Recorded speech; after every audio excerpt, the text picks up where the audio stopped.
The modern AI revolution is built on a stack that is surprisingly heavy. While we celebrate the capabilities of large language models, we often ignore the massive layers of abstraction required to run them.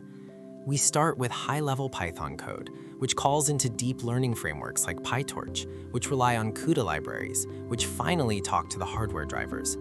This bloat isn't just aesthetic, it's a performance tax. Every layer adds latency, consumes extra memory, and creates a ceiling on what our hardware can actually achieve.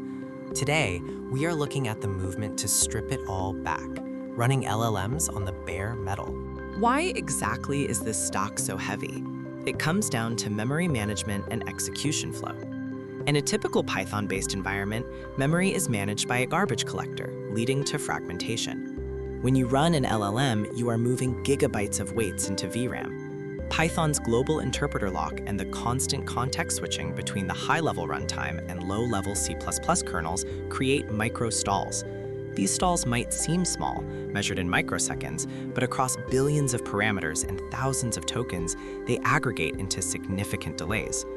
Bare metal approaches eliminate the runtime entirely, allowing for direct, deterministic memory mapping. To fix this, we look at kernel fusion. In a standard framework, an operation like softmax might involve several distinct GPU calls. Each call requires the GPU to read data from global memory, process it, and write it back. Bare metal implementations use custom kernels that fuse these operations into a single pass. By keeping data in the GPU's high-speed L1 cache or registers, we bypass the bottleneck of the memory bus. This is the philosophy behind projects like llama.cpp and ggml. They aren't just ports to C++, they are fundamental rewrites of how the math is dispatched to the silicon. The performance delta is undeniable. When we compare a standard PyTorch implementation against a specialized C++ runner like vLLM or llama.cpp, we see massive gains in both throughput and latency.